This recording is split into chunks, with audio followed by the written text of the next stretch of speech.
Welcome to this week's Shamrock Sports. Notre Dame picked up Sam Hartman while we were away on break. What does his implications mean to this season and upcoming? And then Dara Mabrey earlier this week went down with an ACL injury, ending her college career. We'll talk about that, as well as the NFC and AFC championships. Who will go to the Super Bowl? We'll talk about that on Shamrock Sports, as well as a lot more coming your way, especially in a very special exercise episode. We're talking with Liz Perna, and we're getting the hottest workouts this week. Shamrock Sports starts right now. We start today's show off with some of the top news stories surrounding Notre Dame athletics. First, we start on the softball diamond, where the team was picked to finish 5th in the 13-team league. Florida State, Virginia Tech, Clemson, and Duke were picked to finish ahead of the Irish. Notre Dame is coming off a 40-12 2022 season, a 16-5 ACC mark, and a season that saw a program reach the NCAA tournament for the 23rd consecutive season. The junior infielder Karina Gaskins earned All-American honors by 3 softball publications last spring after hitting for an ACC leading .428, averaging with 61 RBIs. She led the Irish with 13 home runs and connected on 12 doubles while setting a school record with a .555 on-base percentage. As well as Leah Hanks was a second-team All-ACC selection last year and National Fast Pitch Coaches Association second-team All-Region, and she finished the 2022 season with .370 average, leading the team with 14 doubles and 5 triples. She scored 53 runs, the most of any returning player for the Irish. She was also second on the team with 6 home runs and swiped 13 bases on 14 attempts. Hanks also led the team with 7 outfield assists while constantly stealing hits and runs from opponents playing in left field. Now moving on to major news coming from the pitch, where reports are coming out of France that indicate Notre Dame women's soccer star Corbin Albert may forego her remaining eligibility to sign with a professional team in D1 Arkema, one of the top professional leagues for women's soccer. NDTV is currently looking to really try and ensure that this is accurate as possible. We will bring you further information as it becomes available to us, and stay locked on all of our social media. However, with all that going on, we welcome you inside the studio on the second floor of the Duncan Student Center with a star-studded show. Got Liz Perna, John Bailey, and myself, Jake Irons, breaking it all down with you guys. So happy to have you. We're second week of school. It's right there, man. Woo! I'm already loving it. Already back. So let's keep on it. Since we're back, let's talk a little football as well. If you didn't hear about it, Marcus Freeman called in and answered into the transfer portal and got one of maybe the best pickups right now in Sam Hartman out of the Wake Forest. So let's talk about it. What do you think is his possibility? And so in our production meeting on Monday, we talked about it very openly. Is he the best Notre Dame quarterback since Brady Quinn at this current moment, John? No, all I'm saying, first of all, Sam Hartman wouldn't have had to walk all the way to DPAC if he was here right now. He would get preferential treatment. They'd break out the golf carts and said, I'm freezing, got my boots on, going on a 15-minute walk in the cold. You know, it feels good to be Sam Hartman right now, to be the most lauded transfer portal prospect. Everybody was going for Sam Hartman. Wisconsin wanted him, Purdue wanted him, but who won out? The best team in Indiana, the Notre Dame Fighting Irish. And I couldn't be more excited. You know, I've always considered myself president of the BB Club. That goes for Buckner Believers, if you guys weren't aware. Buckner Believers. Yeah. And honestly, the South Carolina game was one of the greatest moments of my life because he really showed out, in my opinion. But even as the president of the Buckner fan club, I got to admit, Sam Hartman is that guy. He will be the starting quarterback next year, and for good reason. To me, he kind of reminds me a bit of like Ian Book, but bigger and stronger. He's great at being able to maneuver the pocket, get out of pressure, and we saw that a lot with Wake Forest this year, but with a terrible offensive line. Imagine if you're able to put him behind this, the big meanies of the Notre Dame offensive line, right? Just going to get a great push, and he's going to be able to step up into the pocket a lot more and deliver some strikes down the field. What impressed me most is his ability to throw from one hash mark to the other, cross the field. Those are NFL-type throws. And I know the reason he came to Notre Dame is because he wasn't really mocked too high. A lot of scouts were like, I would even take a 5th rounder on him, maybe 6th at the latest. He'll be practice squad guy. But I think coming to Notre Dame and working in a more pro-style offense could do great things for his stock. He has everything he needs, but at the end of the day, he's no Brady Quinn. He may be better than Ian Book, but Brady Quinn was that all-American boy next door. I don't want to be hyperbolic when I say that, but he was the golden child for a reason. A great Notre Dame man through and through, with such a legacy here. Two-time All-American. He won the Maxwell Award, first player to Notre Dame to do it in decades, and he made Charlie Weiss look like a great coach. Let's not forget that. 2 BCS Bowl appearances back-to-back, and then how many games did the Irish win after he left? 3.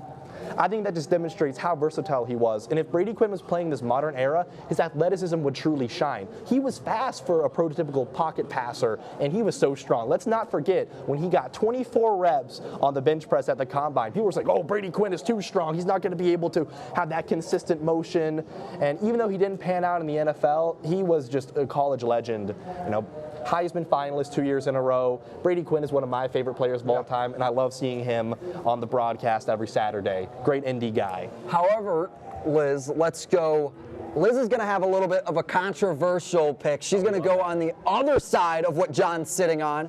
And Liz, you're saying maybe Hartman might be the guy right now. I think Hartman is that guy in every aspect. I think this duo, Freeman, Hartman, and Tommy Rees. And well, let's stick to the duo. We don't want the tree. We want to step You don't think Tommy Rees is attractive? We're gonna not talk about that. I think that like 5 o'clock shadow really gets me personally. That's a personal choice. Okay. These two, great business decision for Notre Dame. You're already seeing people saying, well, now I have a really great reason to watch Notre Dame football, and it's these two right here. Come on, look at them.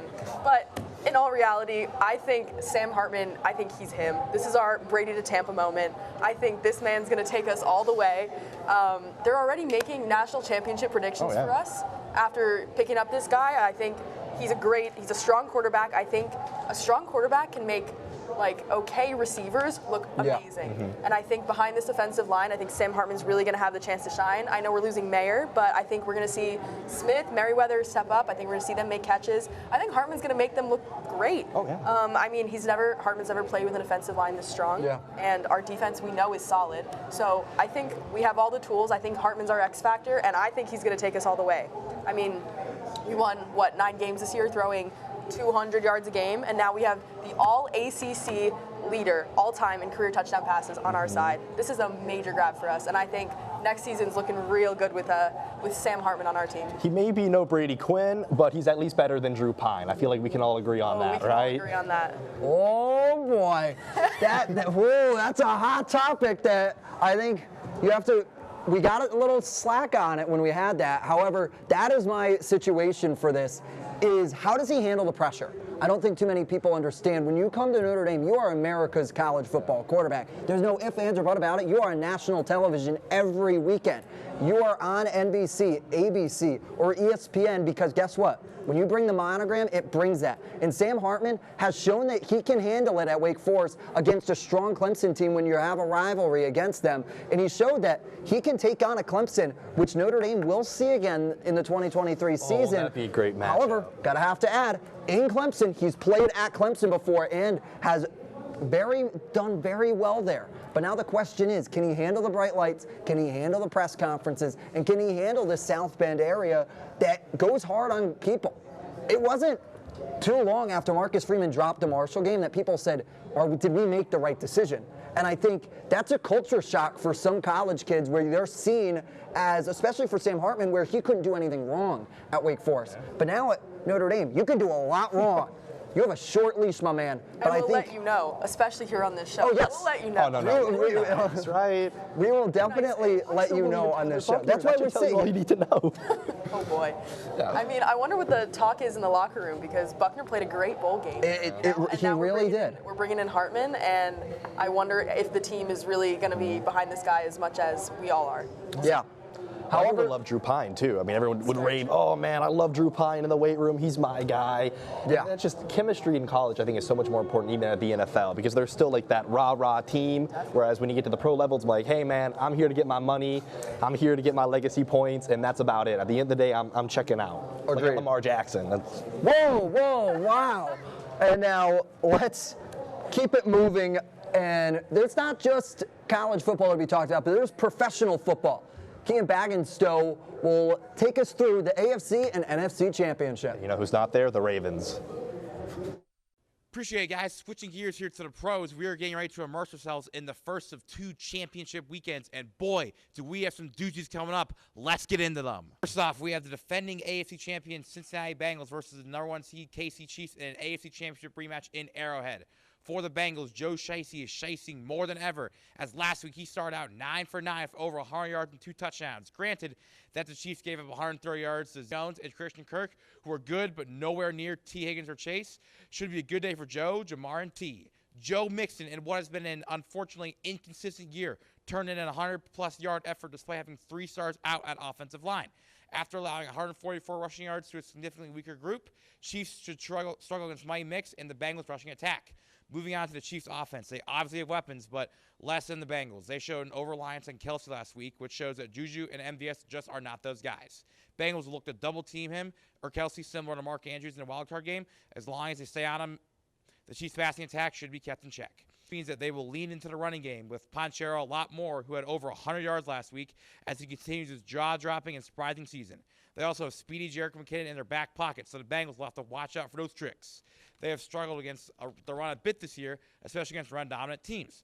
Overall, this will be a lot like the Ravens game. The Bengals will be explosive and efficient on offense, which would make for a blowout, but the Chiefs will run the ball down the Bengals' throat and grind it out and keep it close. However, in the end, it will not be enough to contain the Bengals' offense, no matter how much pressure Burrow gets. In the NFC, we have the number 1 seed Philly Eagles versus the up-and-coming number 2 seed San Francisco 49ers. The 49ers have Mr. Irrelevant as their QB, who has thrown multiple touchdowns in all but 1 game this season, all while having only 1 interception. The only question of him is, are the lights too bright? And after they got CMC, who has returned back to his 2019 dominance after a couple years of injury. And Kittle has been more of a blocking tight end this year, open room for CMC. And Debo, who has taken a step back this season, but could break loose at any moment. Again, Debo has taken a step back, but he could break loose at any moment. Brendan Ayuk has stepped up huge with a 1,000-yard season following Debo's regression and looks to be a huge deep threat. Defensively, their anchors are Nick Bosa, who leads the league in sacks, 18.5, and first-team All-Pro Fred Warner. And they have 2 DBs of 4+ picks. On to the Eagles. Jalen Hurts has truly taken that next elite step this season of 4,400 total yards, 35 touchdowns, and 11 total turnovers. To accompany him, Miles Sanders has also had a breakout year of 1,300 rushing yards and 11 touchdowns. And A.J. Brown, 1,500 yards, and Devontae Smith, 1,200 yards, have had over 1,000 yards and 18 combined touchdowns. Defensively, T.J. Edwards has had a whopping 159 tackles. Their D-line, Hashan Reddick, 16 sacks, Javon Hargrave, Brandon Graham, and Josh Sweat, 11 sacks.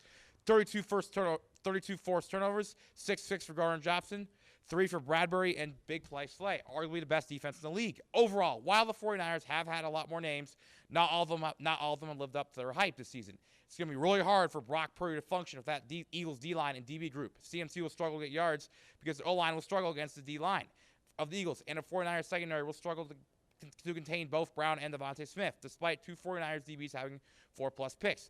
This is why I'm favoring the Eagles to go to Super Bowl against my Bengals. All for the NFL for now. We will see you guys on Super Bowl Sunday, and back to you guys in the studio. Who dat?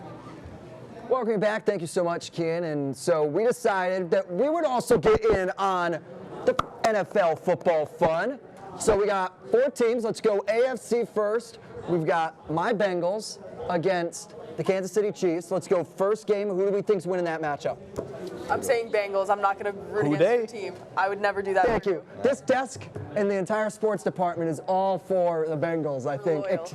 We're all loyal fans. I mean, I honestly think the Bengals are one of America's teams right now. You think of Joe Burrow, his story, coming from an impoverished area in Ohio to go to his dream at Ohio State, not being able to beat out some of the top-tier talent they had there, transferring to LSU, having an okay first year, and then just what a tear. It's like this man just flipped a switch, and all of a sudden, he's the best quarterback in all of America. That speech, have you seen it? Mm-hmm. Oh, man. That's been circulating recently. He is America's boy right now. Chills, right? Absolutely.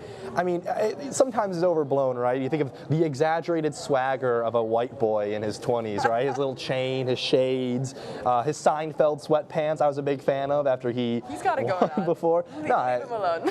I love Joe Burrow. I think he's, honestly, in my opinion, I want him more than any quarterback in the league right now. I don't care about, Patrick Mahomes can be completely 100% healthy, and I still want him because to me, he gives me shades of Tom Brady, of just being the most clutch guy out there. Nothing's going to faze him. Nothing's going to rattle him. He understands the game better than anybody else. Most accurate passer.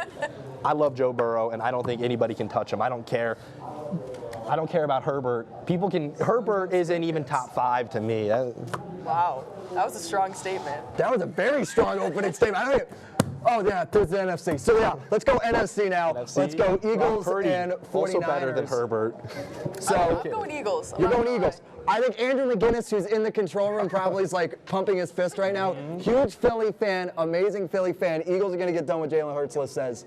You know, I've been on the Eagles bandwagon all year long. I think they've been phenomenal. I love what Sirianni's doing. You know, I think we like Sirianni for other reasons too. Yes, we do. I think he's coach of the year. I mean, you could say him or Dable, but Dable had a bit of a rough patch at the end of the season. For me, the Eagles are elite, and their defense will be the difference maker. If they can finally shut down Brock Purdy, who's been playing like a really good quarterback. He hasn't just been stepping in like, oh, okay. He's been a reason why they've been winning. I don't care if you have Kittle and McCaffrey and Debo. He's been making the throws that you expect out of a quality starter in the NFL. I think he's better than Kirk Cousins right now. You know, I'm throwing out all the quarterback hot takes. Literally coming for everyone on our production. So I just saw Jake Miller come out, and I had to do it to him. Jake Miller, a huge Minnesota fan. And I think that if they're able to get to Purdy and he looks like a 7th-round Mr. Irrelevant, then they're going to win. If not, I still have questions about Jalen Hurts' injury, that throwing shoulder, if he's going to be able to be the player we saw all season long as the MVP frontrunner for so many weeks. And I'm going to go with San Francisco just because I think they have the best combination of offensive and defense. Bosa, Defensive Player of the Year, by far, no questions.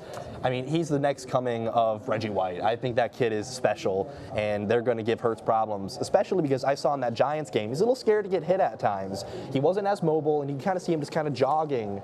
And if he loses that intensity, if he's scared to get hit, I see the Niners pulling it out. Yeah, you could have that potential. For me, it's a no-brainer. Brock Purdy's playing unreal football, Mr. Irrelevant. It's the storyline right now. I'm sorry, Andrew. I really am. I'm a big storyline guy. This is a no-brainer for me. Brock Purdy, Mr. Irrelevant, comes to become Super Bowl Mr. MVP. Relevant. However, now let's shift to the hardwood, and if you have been around Notre Dame women's basketball as of late, you would understand. Dara Mabrey went down last Sunday with an ACL injury in horrific fashion in the opening 2 minutes of the game on a steal at that current moment, and goes down and could be here yelling in pain. It was until Monday that she announced on her Instagram and Twitter that she would miss the remainder of her college career because of the ACL injury at this current moment. And now that leads a lot of questions to be opened, and I think Notre Dame women's basketball has to try and find a way to answer them for a team that was destined and was playing at a strong, considerable amount, that they could go find themselves in the ACC contention. But now, without Dara Mabrey, where do you think this team falls? It's definitely tough. Mabrey was such a critical part of this team for so many reasons. Obviously, we talk about the shot making. Bit of a maybe down year for her, only shooting 29.8% from 3. That's not great, but just such volume. She was always a threat from outside, and teams had to key in on her because of that. 9.8 points a game on 115 attempts. Sonia Citron, I know you're going to talk about her. She's my girl too, but she only has 50 attempts, second in the team. It's really going to need someone to step up to fill that void in terms of who's going to be that threat from downtown. But I think the even bigger blow is just that, the role that she plays out there as a stabilizing force on what's an otherwise, a pretty young team still. You have a lot of players, Olivia Miles, still young out there despite being arguably the best player in the country. And sometimes you need to have a calming presence on the court to calm her down. Sometimes she can get in her head a bit, get a little frustrated, and Mabrey was always there for her for that. And I still think, though, that she's going to be able to do that on the bench. We think about what are her skills, that she's a high IQ player, she's great with the ball in her hands, and just knows how to play make. That's transferable. There's a reason why you see, some of the best playmakers, some of the best guards become the most successful coaches. I mean, let's just think of Niele Ivey, right? One of the most elite guards, smartest players in women's college history. We think about like Steve Kerr too, and Doc Rivers is a bit of a joke at this point, but he still gets some love for being a great coach. And I think that that's going to be translatable. You could see her basically take up a role of the assistant coach, pick up her clipboard and be helping with plays on the side, helping Ivy. Yeah. Being a fifth-year senior, she's able to step into that role. And I kind of think of Udonis Haslem for the Miami Heat being that guy who's just on the bench. He doesn't play anymore, but they're still paying him because of how valuable it is to have guys on the bench who are able to, talk to the young players. Because the coach can't be talking to everybody all at once. Someone's got to be talking with everybody one-on-one. And Mabrey, I think, is going to be huge for Citron to kind of maybe groom her into that volume shooter that we all know that she can be. I mean, 48% from three, that's great. If she can keep that up, even in the 40s, even high 30s, 38%, she can drop 10% with this a little bit more volume. I think Notre Dame is still a 1 seed and one of the best teams in the country. 1 seed, so that says they're going to jump 3 at this current moment as they rank number 7 in the AP polls. They do have Duke coming into town in a couple of days, so that is going to be a huge game with Carol Larson. However, you think someone's got to step up big, and she might have already stepped up in these past 2 contests. I was going to say, Sonia Citron, she needs to step up, but she's proven these last 2 games that she's absolutely capable. Sunday's 78-54 win over Virginia. She led the Irish with 20 points, going 6 for 7 from the 3-point range. That's unreal. And she just missed the double-double with a game-high 9 rebounds. She's on fire, and she's absolutely capable of stepping in for Dara Mabrey. I think it'll help having her on the sideline, kind of coaching her, calming her down. She's still kind of young and up and coming, but I think she's playing some really great basketball right now. Even last night, she led the team with 19 points and 8 rebounds. So I think if she just keeps playing the way she's playing, we got nothing to worry about. We're a strong team. Absolutely. Yeah, I agree. And I think along those lines, if the team that you saw against Florida State last night comes out to play, then this is a team that could be forced to be reckoned with. You only had a 1-point lead going into the half. You were down by 1, and then all of a sudden they flipped a switch again in the second half. JJ Post, Tyler Reed, we were on the WVFI broadcast last night, and you could just see it. Once they established the 3, you had Maddie Westbeld hit this 3 here. Then the back door opens up. Watch this streaking in. Come on. Bransford, baby, get that. Nobody's problems here. Then once again, Miles comes in off the baseline, slides it, Citron's there. This is a team that's off-ball movement right now is on fuego. And then Miles, pull-up jumper, no way to stop it. But this is a team right now, if you can establish basketball and off-ball movement, that is going to be huge. Off-ball movement for this team at the current moment, that's going to be the key to victory. And watch Bransford right here. Swim, boom, hit it, 2.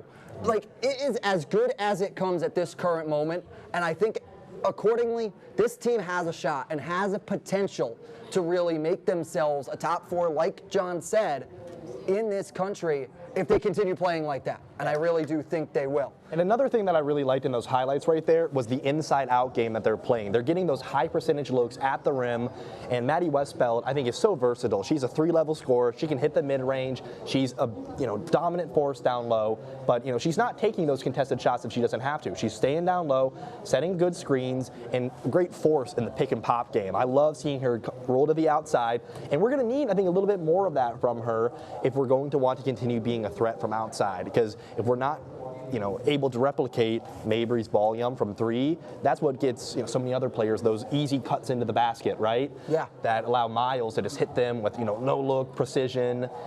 So we're going to need maybe Westbeld to be more of an outside presence in order to unclog the paint and allow us to get more of those easy layups that have been so essential to this team's success already this season.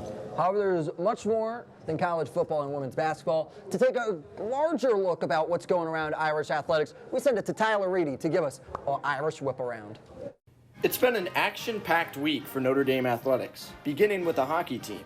Jeff Jackson's group, still ranked just outside the USCHO.com top 20, traveled to Happy Valley for a series with number 6 Penn State last weekend.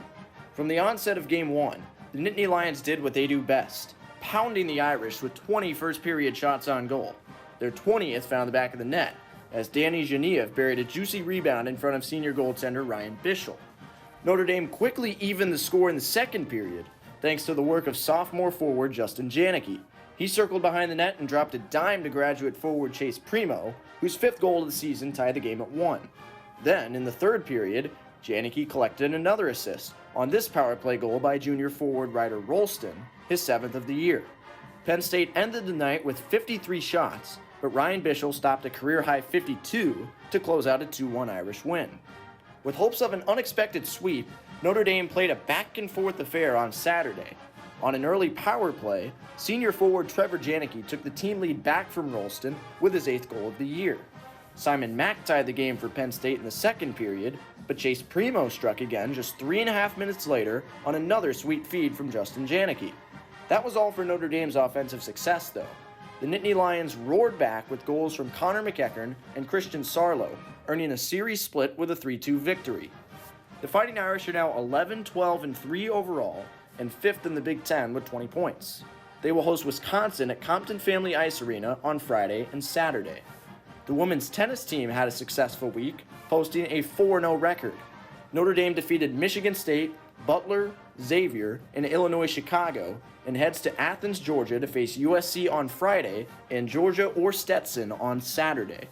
Men's tennis edged out Western Michigan 4-3 last Friday, and sophomore Yu Zhang earned the team victory in the final singles match. The Irish will face Washington and Liberty or Kentucky in Lexington at the ITA Kickoff Kentucky Regional. Notre Dame fencing had a successful weekend on the East Coast, posting a combined 15-5 record at the St. John's and Philadelphia Invitationals. The defending national champs will be in action at home for the DeChico Duels this weekend. The track and field team also competed at the Notre Dame Invitational. The women's team secured 2nd place while the men took 3rd. They run again today and tomorrow at the Lenny Lyles Invitational in Louisville, Kentucky. Finally, Irish swimming and diving had last weekend off, but the team is currently competing at the Tim Welsh Classic here in South Bend. That competition will wrap up tomorrow. That's all for the best of Notre Dame winter sports. Back to Jake in the studio. And we welcome you back here. We got John lacing it up because we are doing the hottest workouts in college athletics right now. We had to go ask our own gym rat, Liz Perna, to come in. The person that knows anything, she has taken about everybody to the gym, except maybe me and John. So we thought, why not? Why go to the gym? Come here. Exactly. So we're ready. We got our athletic clothes on, and you are instructing us because you know what the hottest workouts every college athlete is doing right now. Yes, I do. What they need to know. Sam Hartman gets so pretty. That's what Exactly. Sam Sam Hartman needs to come in and be pretty. I'm going to have you looking right and tight for when he rolls up on Okay. campus. So where do we start? What are we starting with? All right, we're starting out with squats. Squats. All right. You know what to do. Workout assistant right here. None of that. Whoa. Come on. All right, here we go. So you got your feet a little bit wider than shoulder width. Wider There than you go. shoulder width. All right. Chest up. Chest squat up. down to parallel. None of this BBL squat. Keep your back straight. There Keep you the go. back straight. All right. Yep.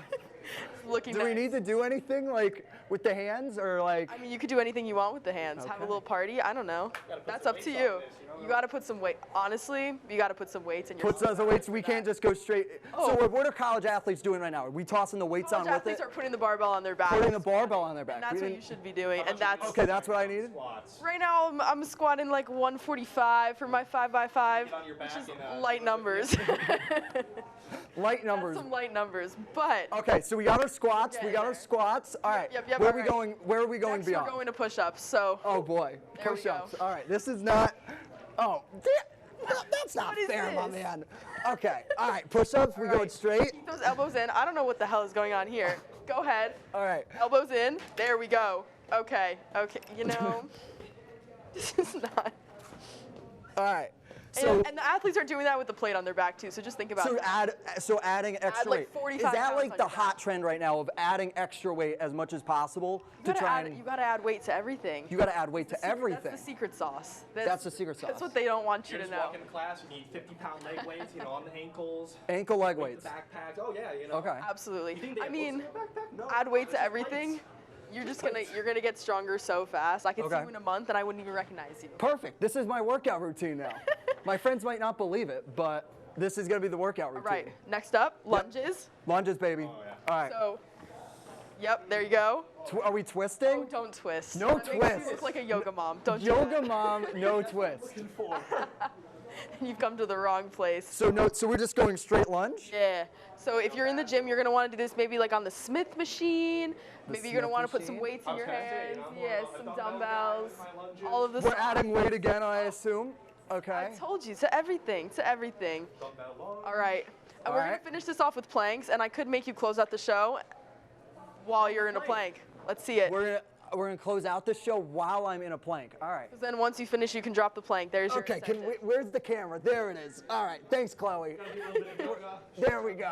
All right. there. So we got. Very nice. How long are we doing this plank for? A minute or so? Oh, minute or so, yeah. Just make sure you don't get, I don't know what's going on there. I'm going camera one Yours here. is looking great. My producer I'm not Jake gonna Miller lie. says I'm going camera one. So we're gonna go camera one here. This is awesome. Thank you, Chloe. Thank you, everybody, for coming along with us. But can we do a side plank? We could do a side plank, We yeah, can do there a you side go. plank to close out the show. But for John Bailey, Liz Perna, this is exercise segment for Jake Miller and Kieran Cantwell. We're coming in, baby. Exercise science.